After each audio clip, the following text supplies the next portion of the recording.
Today's guest is my friend, Christie Lindor. Now, Christie and I actually went to the same college. We met each other a couple years ago when I started a alumni group for the women that went to Bentley University. And Christie, from the first moment, was all about helping out and being supportive, and was so incredibly supportive of me as I tried to navigate what it was to create this organization or this group that ballooned really, really quickly. We ballooned to thousands of members within a few days. And she was just, I think she was such an incredible advisor and mentor to me at that time. So since then, Christie actually joined me as one of my first guests for the podcast, but unfortunately, we had a little bit of a technical issue with the recording and we lost the incredible conversation we had. And I can tell you, I was so upset about it. At that time, Christie was just announcing that she had gotten pregnant. We talk a little bit about her beautiful new baby boy who's 6 months old. And I'm so excited for you to hear a little bit about her mompreneur journey. We also talk about in this episode so much of her journey as an author, a speaker, and a founder of her new company called Tessi Consulting. It's a business and HR consulting firm that helps leaders create and sustain high-performing, diverse, and inclusive workplaces. And the best part of this for this extremely tumultuous time with COVID-19 is that she focuses particularly on times of disruptive change. So she was a former technologist and she's a workplace expert. She has an experience as a TEDx speaker in Spain. We talk a little bit about how that came about. And she also helps leaders solve workplace issues in areas of digital transformation, about, creating these virtual workforces and these workplaces that we are now finding is so much more of the norm with everything that's been going on. And then you'll hear us talk a little bit about her transition and focus, I should say, on diversity and inclusion and strategic talent development.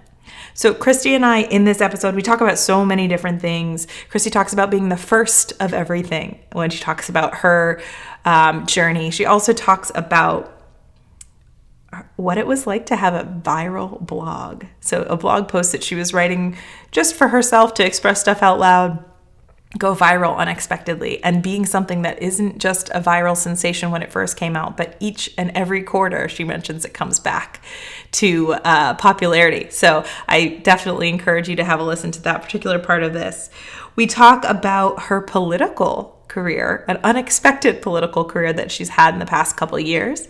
We also talk about her experience as an introvert and what introversion really is compared to what we, especially in America, view introversion as, and how the cultural differences from America to other countries around introversion and leadership are so markedly different. It's a really interesting conversation there too. And I am just so excited for you to hear more from Christie. We had a great conversation. We got vulnerable, we got real.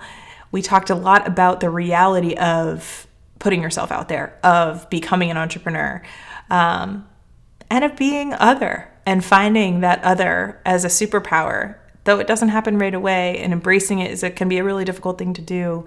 But once you kind of get to that spot where you've weathered the storm and you've been able to really see the worth and the value of your uniqueness, how transformative that can really be for the future that we all want to create. So I am so excited for you to meet my friend, Christie Lindor. Hey, Christie. Welcome to Checkbox Other. Thanks for having me, Nikki. Really appreciate it. Oh, thank you. And I'm sure this will be in the intro, but Christie is so incredibly generous. She is coming back for a second time. She was one of our first guests on Checkbox Other. And in the way, if you are doing any kind of self-production to your podcast, things work sometimes, is that the wonderful world of the internet and web services makes it so your technology skills are tested. And unfortunately, we lost our amazing conversation we had with Christie last year. So she has been so incredibly generous to come on back with us.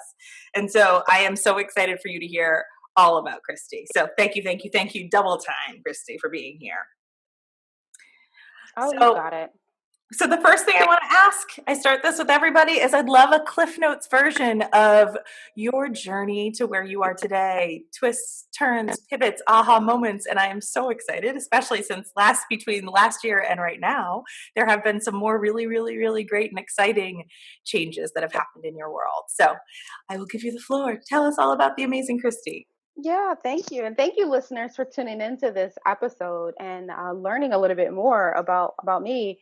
I guess to kick it off, the easiest way to summarize it. Oh, by the way, Cliff Notes. Do you know that like there's a lot of people today that don't know what Cliff Notes are? That's just a random thing. I What? yeah, I yeah, and there's people today that don't know who Bruce Lee is, but that's a whole other episode in and of itself. So, hey, go getters out there. Super happy to be here on the podcast show. My name is Christie Lindor. I guess to really kick off my journey, the easiest way to say it is I'm first generation everything. Mm. I really grew up in a world in Boston. I grew up in a space where my parents immigrated here from, when I say here, United States, immigrated to the U.S. from Haiti, and I really grew up in what I call a dual family. So, as my mother likes to put it, outside of our door was the U.S. and learning the core values and what it means to grow up in America. So that was outside, but Mm. inside of her house, we were really raised in a Haitian, a traditionally Haitian, francophone environment. And so it's funny, even though when I tell people that, one fun fact about me is that yes, I'm born and raised in the US, but my first language is actually not English. Um, Mm. so first generation everything, first generation college grad, first generation corporate professional. If I fast forward, I now have about 20 years of management consulting experience. And that has, having that level of experience in consulting and what a career in consulting has afforded me is not only the opportunity and exposure to like literally there's the different corporate companies, but also different industries and sectors. And I've traveled all over the world, really helping clients solve big, hairy, sticky problems. Mm. And I really, really love what I do. I've been able to reinvent myself in the course of that 20 years. So I started my career as an IT, really actually like an IT programmer at IBM as an IT consultant, leapfrogged more into strategy and business operations type of work with firms like Deloitte and Ernst and Young. And then fast forward, I decided to really double down and focus the latter part of my deck. So presently, I'm focused on people strategy work Okay. and helping organizations, helping leaders create um, inclusive, high performing workspaces and work environments. So that's kind of a super super high level fast thing. I said that I'm a wife, I'm a mom, I'm now an entrepreneur. So I use the term mompreneur. I did not Yeah. create it. I saw it somewhere and I thought it was super fitting. So today I'm founder CEO of Tessi Consulting. And Tessi Consulting, we are a business and HR firm focused on helping leaders really create and thrive in a digital world. So I'm really glad to be here, and I think that's a high level, and I know we'll dive into some other pieces of that in the Yes. episode. That was so great. And I even found myself raising my eyebrows saying, "Oh, really? Wow, I didn't know that about you." So I am so excited because the last time we talked, you hadn't started your business yet. And so I remember when we were talking about it, feeling like Christie needs to like everything she's doing, like she needs to create a business and like package and sell the magic she puts out there in the world. And you are already doing it in so many ways. But to hear about Tessie Consulting, I got like really fangirl about it. And I was like, yeah, it's like when you have like a favorite actor or something and they come out with the movie that they were meant to make. Yeah, That's how I felt yeah. when you had mentioned that you'd started a business. I was like, heck yeah, here we go. So I'm so excited for you. So one of the first Thank you. things we ask is, can you share a time in your life where you have felt other or as though you did not belong? Mm. And I think I remember when you asked me that question the first time, and I don't know how different my answer will be this time around, because I personally feel like my entire existence has always been one of an other. So, whether that meant for me growing up as an introverted person in a very extroverted home environment, Whether that meant, I think I mentioned that, not speaking English. I remember starting school, and not speaking English like everyone else, and everyone like looking at like I was from Mars. Mm. Whether that's even when I got to a place of normalcy, I would call it, when it comes to community and just being able to connect with others.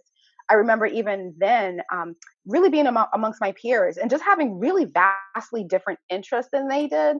Yeah. So simple things like, everyone around me, when I was growing up, was really into hip hop and rap, and while I listen to hip hop and rap and do appreciate it, I Mhm. actually, my love is house music. My first love is, new age music. And, Nice. people looking at me like, what the hell? Like, why do you listen to that weird music? Because I like Whether it. that's in college. Yeah, I know. So even in college, right, as well as at work, I found myself always sitting in rooms where I was one of three things. I was either the only woman, I was either the only person of color, or I was, being a first generation professional, I was actually in the midst of a lot of well-to-do, privileged individuals. Mm, Individuals so privileged they don't even realize how privileged they are. Sometimes the conversations they had, I just couldn't connect. yeah. And so I always felt like that. And I remember I spent a lot of time earlier in my life actually being really frustrated with myself, and sometimes at times, almost ashamed, kind of not quite sure, not only one, why was I wired the way I was wired, but also two, why was I always dropped in places where I felt like I didn't belong, right? Yeah. Over the years, I think what I've done is I've learned to embrace my otherness, and instead of trying to always fit in or creating kind of these feelings of self isolation, instead of saying like, why is that? Why am I wired this way? Why can't I just be like everyone else? Actually, over the years, I've learned to embrace it, and now, fast forward, I've actually learned that my otherness is my superpower. Yes. And that I know that now when I come into a room, I always bring something so unique to the table or the spaces that I decide to occupy, that sometimes I think my conversations with people, folks are like, wow, like, where did you come up with that? And I'm like, I don't know. But um, I think because now I see it as like, wow, this is something that is a competitive advantage. And I'm glad that I got here. It was not an easy, nor was it a linear journey. But it was just through kind of different experiences. I just had to embrace that. I think there was a quote I read a couple of years ago that I think it resonated. It was kind of like, if you always feel like you're the other, or you always feel like you don't fit in, well, maybe it's because you were brought into the world to change it. And I Mm, think when I read that, I think that really resonated with me and resonated with any other people that I've spoken to since that feel like others. definitely. It's so funny. I'm like, I swear to God, to the listeners, I swear I didn't know she's going to say that, any of this, but I was nodding my head so hard. I feel like I should probably have stretched out my neck a little bit because so much of what you just said, one of my TED talk that I did, the first one I did was actually called Embrace Your Other to Activate Your Superpower. So like what you just said was Okay, exactly there you how I go. feel about why even this podcast exists, because it is such a beautiful thing to kind of turn that feeling of not belonging on its head and seeing, no matter, and I think every person that's been able to kind of see that forest through the trees experience through that feeling of kind of isolation and not belonging, and it's realizing, oh, I am put here because I am supposed to be unique and different. I am supposed to do that because my existence in itself will make an impact on this world, is something that, I mean, I feel like my whole body just felt that and was nodding and agreeing as you were saying that. So I am I personally am so excited for you existing in my world, because I know that you have impacted me, and just you being you and you standing in your 2 feet and your foundational strength and sharing what you've got in the world. So thank you for sharing that.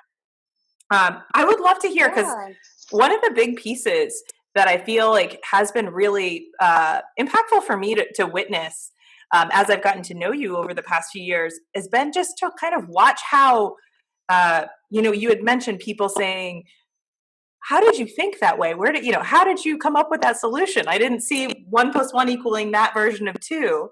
One of the things that I've been so inspired by is just how you have taken such, I think, very important messages and started kind of from within a corporate organization that can be really difficult to kind of go against the grain or to bring a new idea to the forefront, especially if it's going against, as you're mentioning, generations of people maybe not seeing it, or corporate systems and processes that feel as though they're well-oiled machines in X, Y, and Z kind of way. And to say, hey, let's shift this, creates a lot of resistance in even just saying the idea out loud.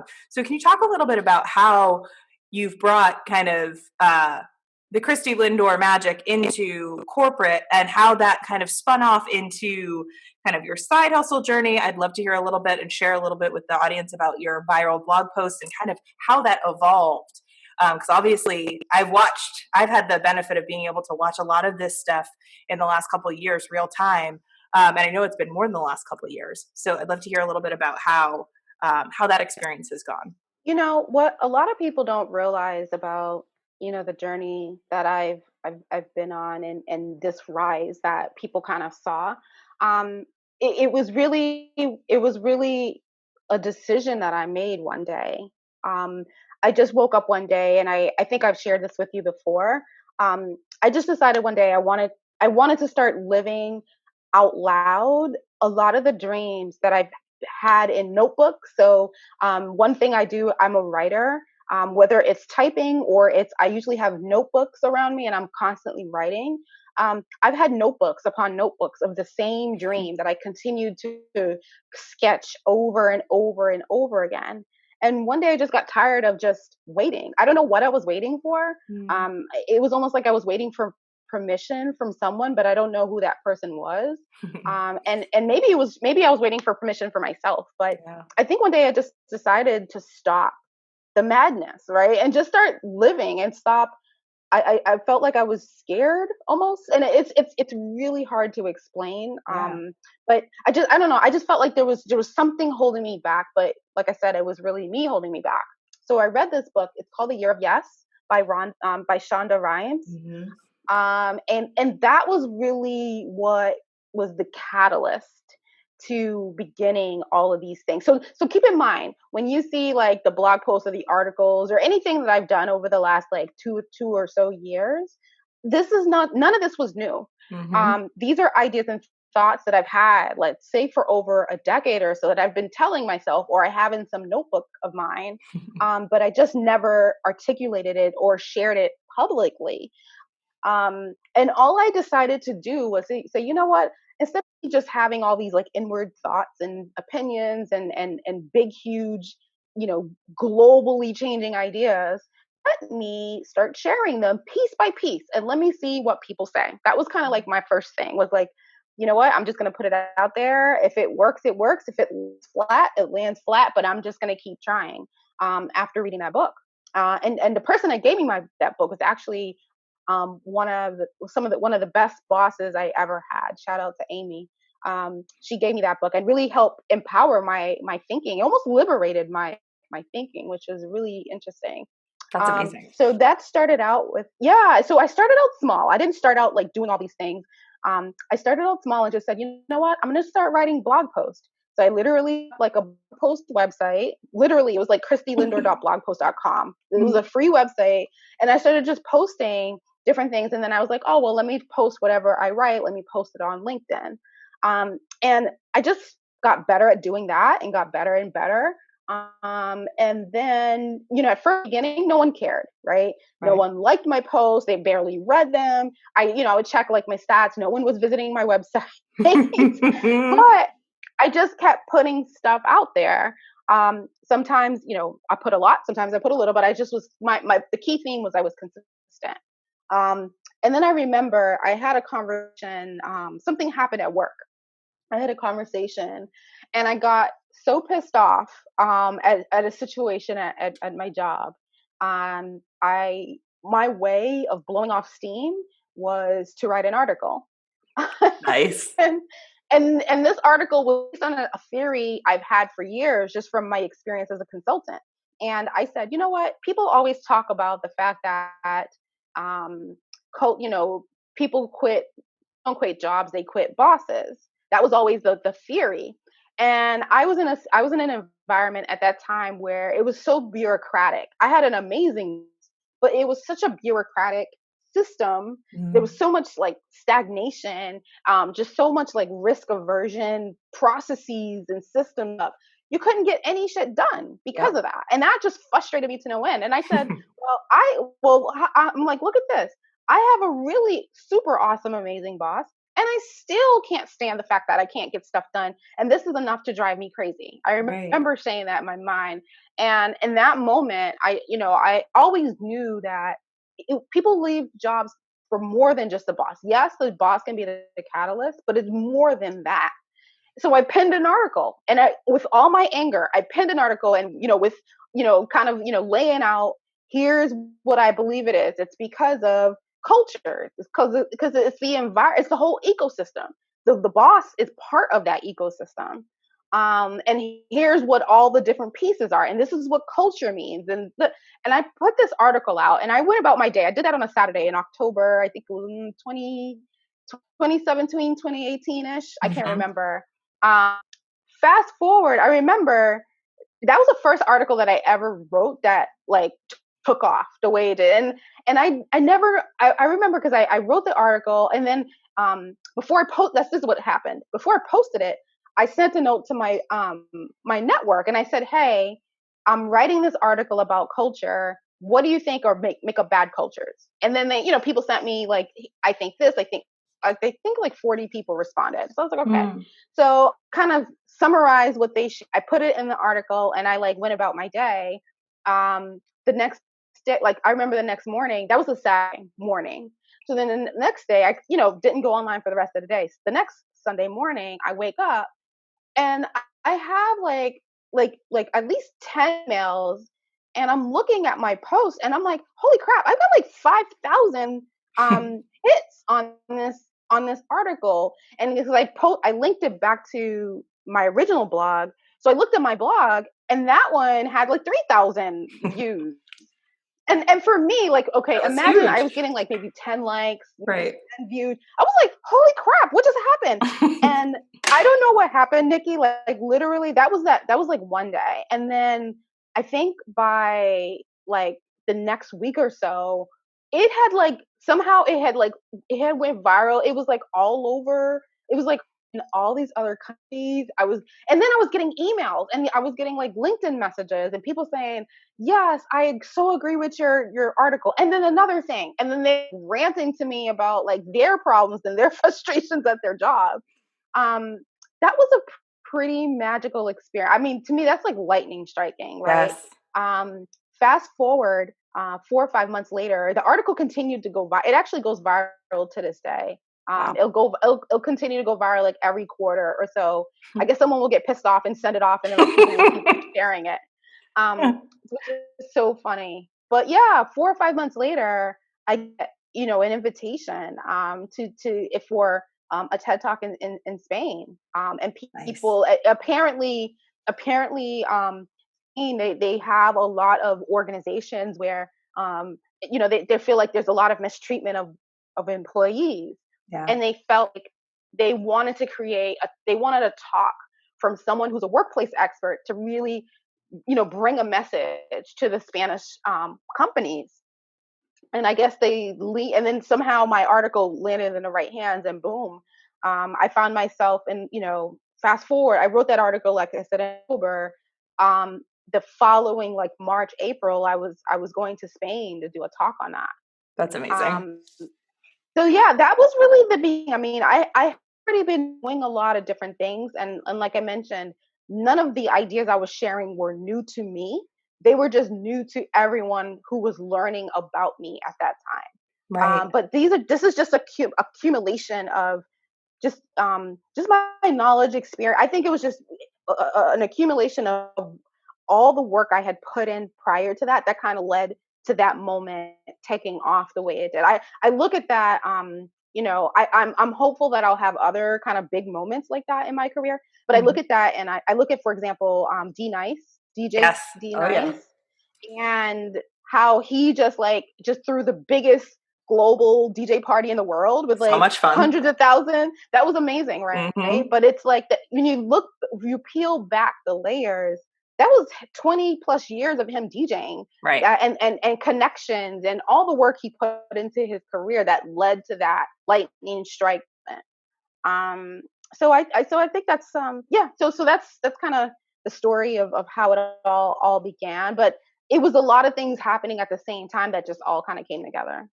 Well, yeah, and I think, one of the beautiful things, I love so much that you acknowledge the fact that, like, I feel like in this culture that we have that feels kind of instant gratification, there's constantly information at your fingertips.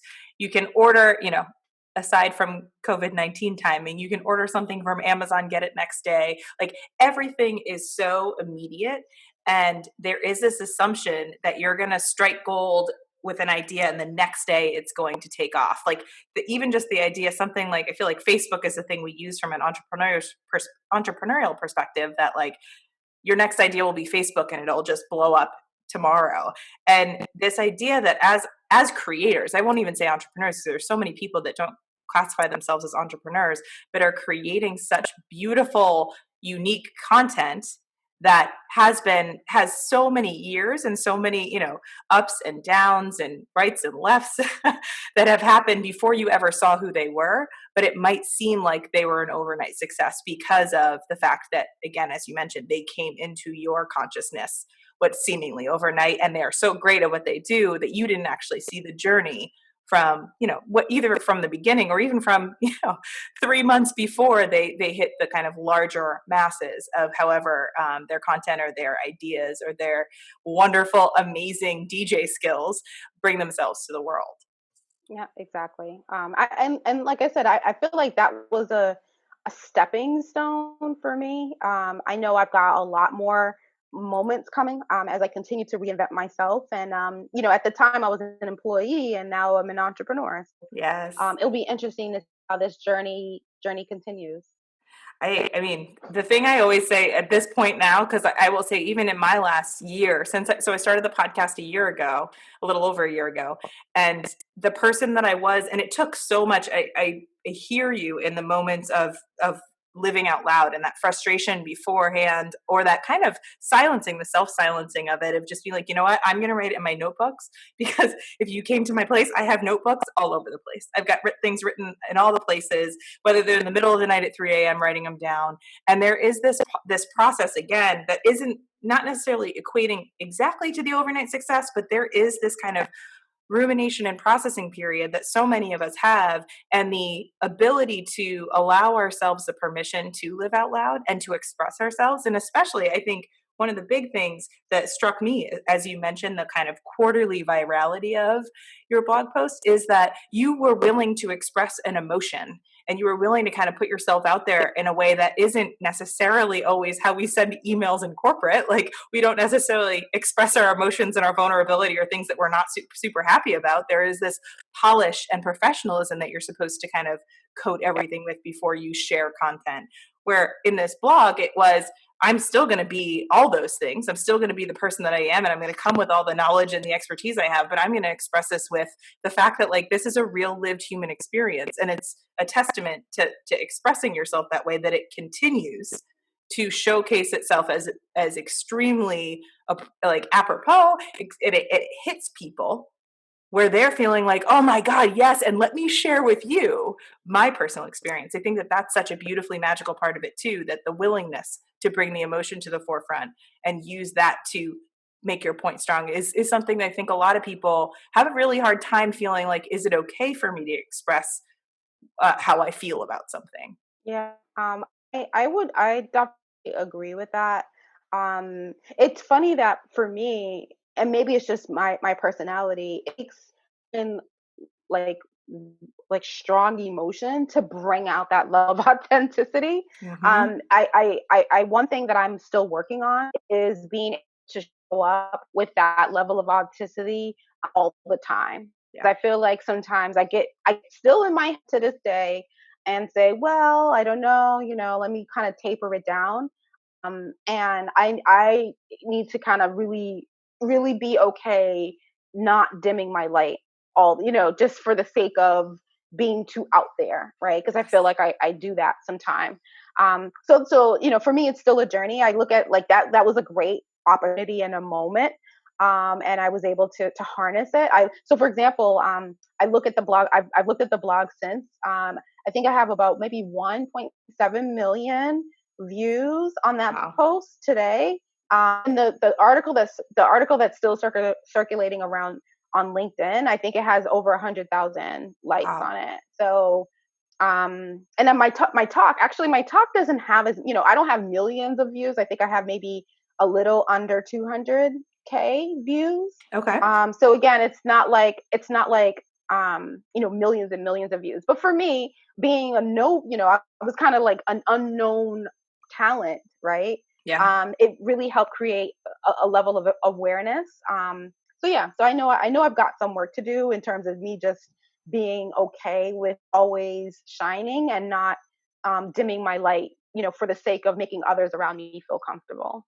Yes. Oh, I feel like you were in my in my coaching session last week, in my conversation with my therapist last week. I feel like no matter how much, and maybe this is the beauty of being willing to dip a toe in trying this stuff out and getting more and more comfortable with kind of that vulnerable water.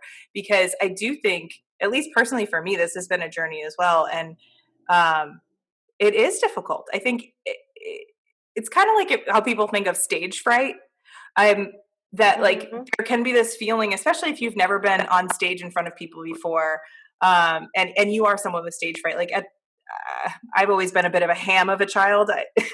I wasn't super nervous, but there is still this moment. There is still something that comes about, no matter how often you've done it, that you feel this the experience of, oh my goodness, I'm about to be vulnerable right now. And it's something that, even I feel, I forget who it was, maybe it was Lady Gaga. I was listening to an interview with her, but she was talking about the fact that like she still hypes herself up every time because she's a human being. And I think we, especially as women, are kind of often told that like our emotions are too much to handle, and if we are too emotional we won't be taken seriously.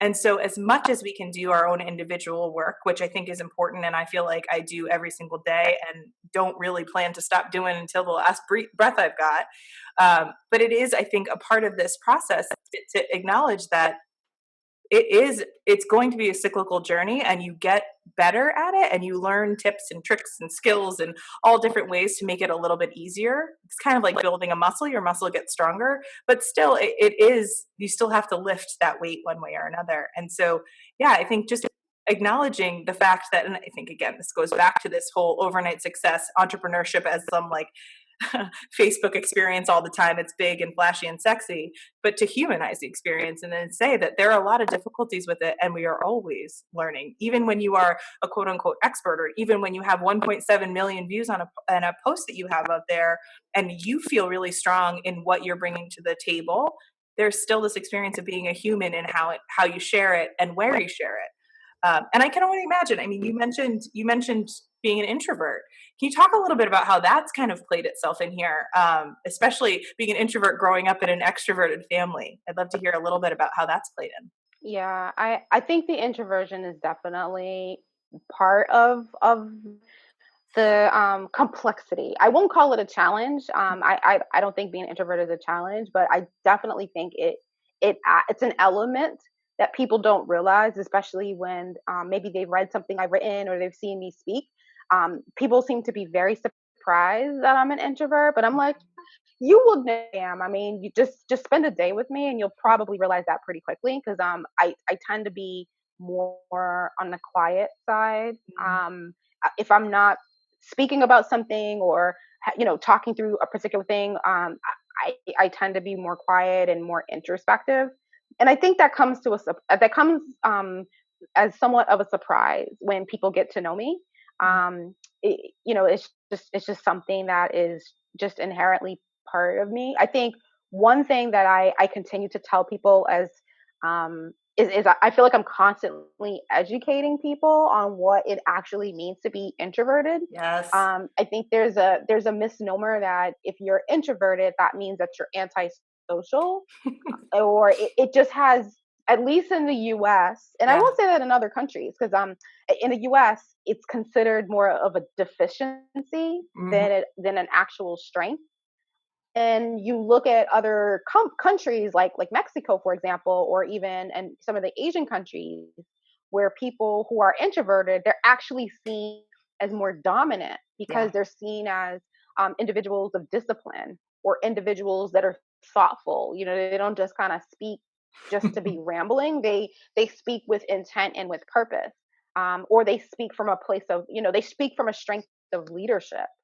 That's what it means to be introverted in other country, in a lot of other countries, but here in the US, it's looked at negatively. Yeah. And that's something that I've continued to, like I said, I've continued to try to educate people. All it really means is where I get my energy from. That's Mhm. all it really means. But as an introvert, yes, I speak. Yes, I can be on a podcast or be a podcaster. I can be a speaker, a global speaker. I can have opinions on things, right? I think all it really means is that I choose to get my energy inwardly. So there's times where that means that I'm processing, more than I'm speaking, Yeah. or that may mean that, I like to write, right? I like to take time and go and write. Like being in quarantine is actually a normal day in Christie's life. It may be driving other people crazy, but this is feeling just fine to me. So I think it's really, I feel like I'm constantly having to try to educate people on what that really means. And my role is to, try to really help people understand that. And I've learned to flex. There's not, obviously there's not every situation where, I have, I am like introspective and kind of quiet and processing. As a consultant, you have to be collaborative. You have to, when I say collaborative, you have to kind of be able to speak and brainstorm with people, openly and talk through things. So I do a little bit of that as I flex as I need to. But like I said, my default is to just go back to just being inwardly and into my thoughts. So that's pretty much what I've learned about being an introvert. I enjoy it. And like I said, like, that part of that otherness, I feel it is definitely a superpower. Yeah. Oh, well, I love that. I will tell you this. I grew up very I mean, I spoke very, very young, and I've always been somebody that chats with a lot of people. But as I've gotten older, and I will say, as I kind of put down my corporate Nikki armor, I was allowing myself to actually witness where I got energy from instead of assuming that in order to be a professional that is successful, I need to be somebody that everybody talks to. I need to be, able to express what I'm feeling. I need to be on all the time. Actually allowing myself to step out of that space and reflect has helped me understand, I think, a lot more that it's a spectrum in itself too. That, as you're mentioning, flex, that there are the ability to introversion, extroversion. You got a little bit of these things in you, no matter who you are, no matter how far on one end or the other of the spectrum of you are.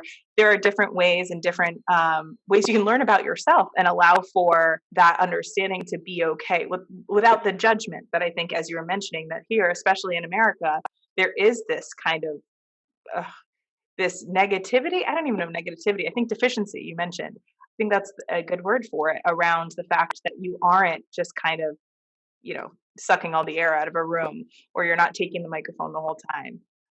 And if nothing else, I think right now, in the way, and uh, if you've listened to this podcast, you know how I feel about these things. But we have somebody leading our country that is very comfortable talking and talking and talking, and maybe it would be great for some reflection and some time and some listening, to allow for Oh, those that that's a are more. whole I know, okay. I That's a know. whole other.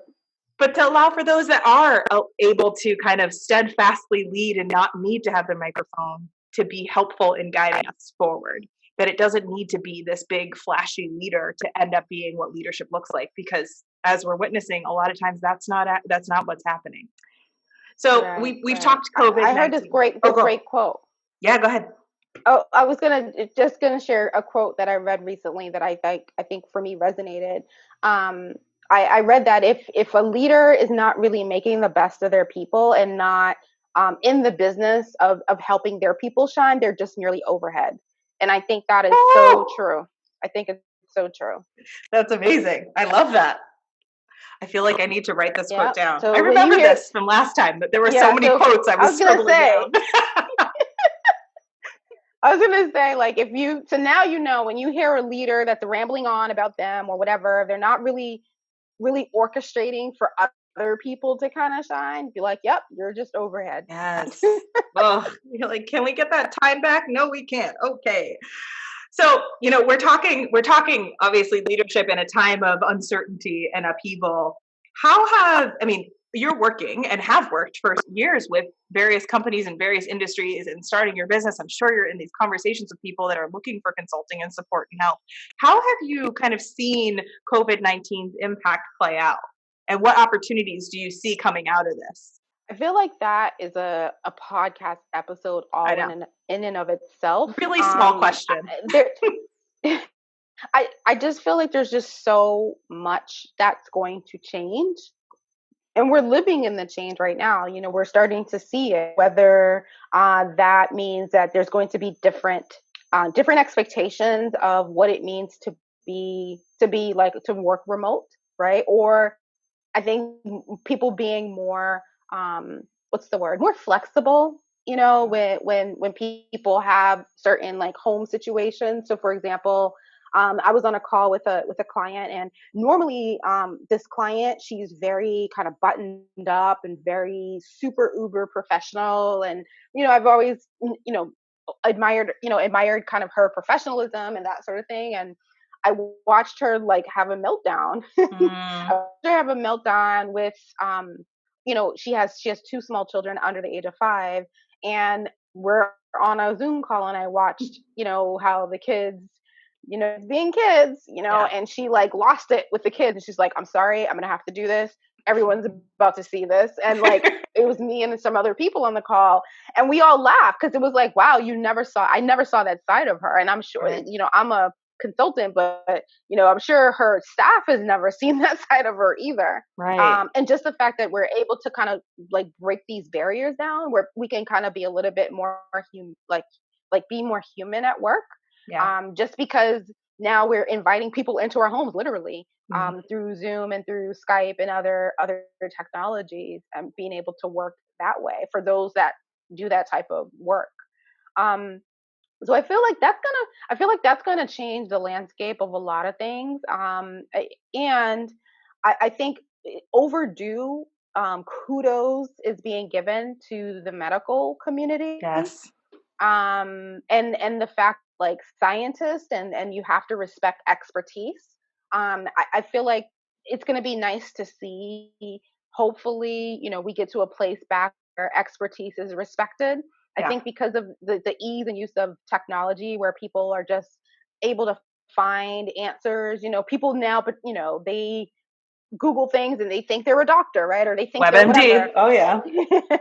um, so I think the fact that people are like, no, kind of do need these experts. And you know what? We've got to appreciate the people that's like really spent the time and really knows what's happening.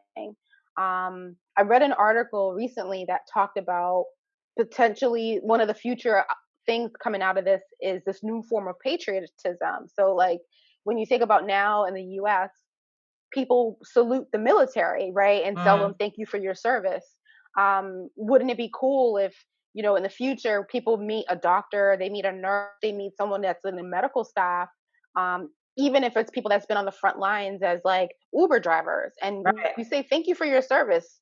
These people really, in their careers, put their lives on the livelihood, put their families at risk to go out and serve the greater community in these trying times. So I'm hopeful, those things, that form of patriotism will exist. And I think that the one caveat, that I'm kind of curious to see how it plays out is, this whole pandemic has really opened up how dysfunctional our healthcare system is. Yes. It's really opened up, um, when you talk about things, certain social issues like Hmm. universal basic income.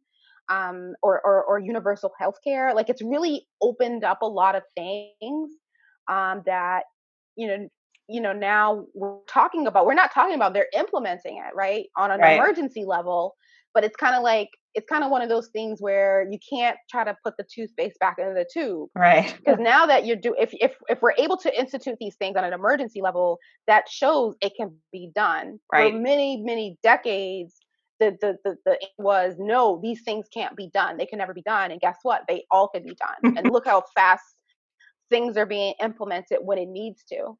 So I think it's going to be a really interesting societal conversation after the pandemic on how we rewrite some of these like rules and recreate certain structures that's really held a lot of people back, Yeah. and really hurt people and hurt families. I think it's going to be a very interesting time to be in politics over the next Yeah. decade after post COVID. So Well, yeah, I'm looking forward. I mean, obviously it is kind of insane right now, but I think a lot of good is going to come out of it, just from breaking down a lot of structures that were kind of already fragilely held together. So I agree. I mean, and I before for the audience, before we hopped on the call, Christy and I were talking about kind of the other side of COVID-19 and the impact and the loss and the struggle that people have been having. So we're not by no means in talking about this or minimizing that, but I do think that, especially since if you have the news on, I mean, there are certain news channels that just have a ticker of numbers at all times. They're kind of keeping that weight on you, around the amount of people that have this, the amount of people that are losing their lives, and to not minimize that, but also to the reason I even asked that question, which I love where you went with it, was to think about, what will, if we're visioning, the coach in me loves the opportunity to vision a bit. If you can't see it, how do you kind of get there? So talking about kind of not even stuff that felt so distant and far fetched 3 months ago on a debate stage, right now is a living and breathing part of conversations for folks that may not have understood what universal basic income was. So, do you mind talking a little bit about? I know you have a background in well, I should say background of a couple years of working kind of in the political sphere. Can you talk a little bit about your experience in the 2018 elections with Liz yeah, Miranda? so yeah, sure. So I had the utmost pleasure of running a primary campaign for my dear friend Liz Miranda. She is now the state representative for the Fifth Suffolk District here in the city of Boston. Yeah. So I was really excited to play that role in her election. And it was actually the beginning of her political journey. Wow. She had never run for office before. I've known Liz for over 20 years, and of the 20, I think 15 of them I'd been asking her to run, just given how passionate she was with community and all the work she's done for the community. It just to me made sense when I think of people who are in office or people who are supposed to be in office. I think of people like her, because I know she gives her all to her community, and that's exactly who I think should be representing people, Right. who are looking out for others, right? Yeah. Um, and so I didn't plan to be her campaign manager. I was, really helping from a lens of being a friend and being a consultant and really supporting her. At the time and during the 2018 elections, if you recall, there was a lot of amazing women, Yeah. particularly women of color here in Massachusetts that were running. And they really had, some of them was at the state level, some of them was at the federal level, and they really took up a lot of different existing resources and connections. And what I learned is that the political world is very small, and Mhm. so we could not find a campaign manager at the time, because my goal was to really help her kind of get started, shape kind of what her campaign could look like, and let's transition, find the right campaign manager, and she'd be off to the races. Mm. Because I had never done anything like that, but I was like, I know business and I know enough about certain things to like be of some support. Yeah. Fast forward, we couldn't find anyone because everyone else was helping all these other campaigns already. And so then I ended up being the campaign manager, and I made a decision. I had already had time off from my job. I had taken a leave of absence, And I was going to go on a book tour. Just released my first book a Wow. couple months beforehand, and I was going to use that time off to go on a tour, right? And then on my own career, and I had to make a decision. I had to say, am I going to go on this book tour, or am I going to stop and help my friend run for office? And I said, you know what? These chances only come once in a lifetime. I don't know what's on the other side of this, Yeah. but I've never been in the situation before, and it just felt right. I think personally, it felt like, well, I don't know, universe was kind of showing me signs like this just made sense for me to do. And I had no idea if I was going to do this right or whatever, but I remember I lived and breathed, that whole summer. I don't think I worked as hard as I ever did to really make sure that we set her campaign up for success. And I remember when she won, I think I cried for like a day, just knowing that I helped her. She became, the first Cape Verdean American woman to sit in a political seat here in the city of Boston. And so I was very, very happy to not only be part of that journey, to still continue to be part of that journey as her friend now, and watching her, really kind of continue to watch, and seeing how she's made us also proud. She Right. has done a kick-ass job as a leader, and I know she'll continue to do great things. She's just getting started, and it just always feels great that I was able to be part of that in some way. It's incredible. And I didn't know about the kind of book tour decision. I can imagine that was, I mean, universe definitely providing that opportunity, but I mean, I'm sure there was a little bit of that kind of pull either way. Should I go to the book tour? Should I do this? Um, I get the sense that you're feeling good about it. I feel like the ripple effect of being in this experience has made waves in many other places as well. Yeah, it has. I mean, I learned so much. I think, like I said, that campaign really created a seismic shift in my perspective. Mm. I walked, even though I only spent the summer doing that, and I remember I knocked on thousands of doors and spoke to so many different people of all races, ages, socioeconomic statuses in her district. That it really changes you, when you Yeah. kind of undergo that level of transformation. I did that we had an amazing group of like five other really, really hardcore leaders, with me. So I was a campaign manager. We had a field director, we had a volunteer coordinator. So we had different like leaders within the team, moving across like over 200 volunteers. Wow. And in the district is the 40,000 or so constituents. And so, it was just an amazing experience. I remember coming out the other side of that itching to do something. And Yeah. when I say itching, meaning like, okay, I can't just have gone through this and just go back to regular smegular corporate. Right? Yeah. That was kind of like how I felt. I was like, you know what, I got to do something with this. And for me, at the time, that meant that I wanted to focus more on diversity and inclusion. Yeah. I had already been a workplace expert. I had already done D&I work before, but I decided that, you know what, I really want to double down and really help people, and help, and the people that were like me, that have these lived experience, those first generations. Yeah. How can I help them, right? And how can I help them, or help others like them, to really be able to thrive in the workplace.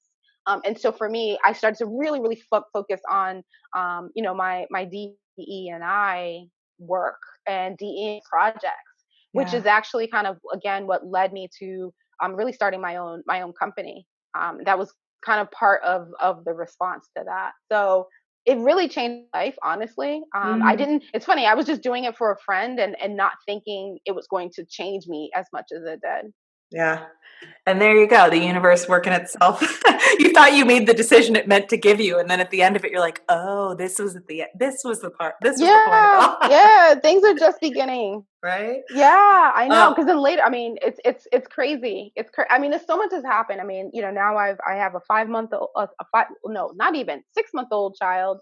Because right after that, yeah, I was able to I got pregnant. My husband and I, we were able to conceive, which was something we had been working on. And so Yes. you know, it's just an interesting kind of transformation in and of itself. I continue to be amazed at how far I've come in this world. You know, I look Yes. at where I started, I look at like what my mom did, and I look all the things that I used to dream of as a kid, and Yeah. to see, you know, me living. Sorry, I'm getting emotional. Me too. Don't worry. I'm crying. You Me can't see me. I'm living. crying over here. um, just seeing like everything that I've been able to do and all the influence I've been able to have. Yeah. It's sometimes, and I'm in awe of Yeah. what I've done, and I know that I feel like I'm just getting started. You So, are. um, it just, and you know, it feels good, Nikki. Just giving, like I mentioned, you know, spending so much time feeling like an other, Yeah. and now feeling like other that can celebrate otherness. Yeah. It's a really powerful place to be. It is. And my body, just so you know, because it's hard for you to know, that was that awe, and that it was overwhelming in a beautiful way to hear. I mean, Yeah, I know. I've how never cried on a podcast, so I thank you. I think this is the first time. I don't know where uh, that came it's from. welcome. I It's just kind all of took it welcome. in. Yeah, because it is. It's, Yeah. the way the way that you've welcomed in. I think that, again, the universe is a very humbling thing. No matter what you call the universe, we had started before we jumped on here talking about kind of spirituality and the fact that we're in a time where so many people are looking to some version of spirituality to help them through, and to really be in a spot where you feel firm enough that you can just welcome in the invitations that are out there in the world. I think that that is something that so many of us have been conditioned to think we will never kind of be in a spot where we can trust that. We need to take what we can get as quickly as possible. We've got to survive, or we got to work hard. And if you stop working hard, then everything's going to fall away. And once you're able to kind of give yourself this time and this space to say, I'm going to be willing to kind of take a step in a direction that might be a little risky, or I'm going to be willing to make the decision that feels right for me, but from the outside to others might not be. To be able to kind of reap the benefit of that and to witness it, right? Sometimes when we reflect back, even if it's reflecting back a year ago, how much we've gone through to get to where we are today. And I think the beautiful piece of this is that emotion is such a wonderful thing, because it's so funny. I feel like when like friends of mine have been in like long-term relationships and feel like it's not the right way to go, just bear with me. I know this is going to be a little weird, but that I've put 5 to 10 years into this, so I should just stick with it. And it's like, Right. well, trust how you're feeling right now. And if what you're feeling right now is that I shouldn't be here, but you're feeling a lot of emotion and a lot of weight, it's not, the emotion and weight isn't saying don't do it. The emotion and weight is giving validity to the amount of time and the amount of energy and the amount of growth and the amount of transformation and the ups and the downs and the roller coaster you've had over this journey. And to give those things the benefit of what they deserve, to help us understand that, like, I am who I Mhm. am right now because of what I have done and what I have gone through and the decisions I've made. And even more so, they're a jumping off point for who I can be and will be and how much I will shine. So I hope I wish I could give you, I'm giving you, you can't see me right now. I'm like hugging the air so hard right now. But I appreciate you. I just appreciate you being open enough to sharing that with us, because it's, I think, a beautiful thing. Um, and the last thing I want to just talk a little bit about as we head off is to hear a little bit about how this past year of transformation has set you up to what the next year will look like, or at least what you're feeling like it might look like, or what you're excited about what's coming. I know, being a mother and starting a business, so starting kind of two very significant roles are really, really important and pivotal. And then obviously so much of transformation we're talking about on a larger scale that's going to start feeding into the business that you've created. I'd love to hear a little bit about your take on kind of what the future looks like for you. Yeah. I'm at a point right now, Nikki, where I try to spend most of my time, especially in the state that we're in with this whole COVID-19 thing. We try to stay present. Mm, I haven't really given thoughts outside of what I'm going to be cooking for dinner tomorrow night, literally. Yeah. And I say that as a person that usually have 3 to 5 years pretty laid out, planned out. And then when this pandemic hit, a month after I launched my business, I said, you know what? I've got to throw out all of Yeah. these like strategic plans and all these things, all these ideas and stuff that I had. I really got to kind of start from a new place, and really listen to my customers, really listen to my clients, listen to prospective clients, and listen to what they're looking for, and rebuild my business, rebuild kind of where I'm going from there. And that's kind of where I am from a Yeah. business perspective. I know in the future, one thing for sure, you'll definitely see more books from me. Yeah. Good. So I do plan on writing some books. You'll be very surprised when you hear about them. I've got a couple of things in the works right now, but I'm kind of waiting until we're in better times to talk Yeah. about them. Yeah. So be on the lookout for that. But I think right now just really really having this extended maternity leave, call it, Mm, spending more time with my 6 month old and with my family. That has been kind of where my head is right now. that's I don't great. know what I may have a different answer for you in 2 months, in 3 months, but I Yeah. think right now I've been really just focused on self care Yeah. and family. So yeah. So I know I'll like I said, there'll be other things in the future, but right now that's kind of where I am. Well, there's so much power in being present. So I fully appreciate that. And I think even more so as a little teaser to the listeners, that just means they've got to go follow you.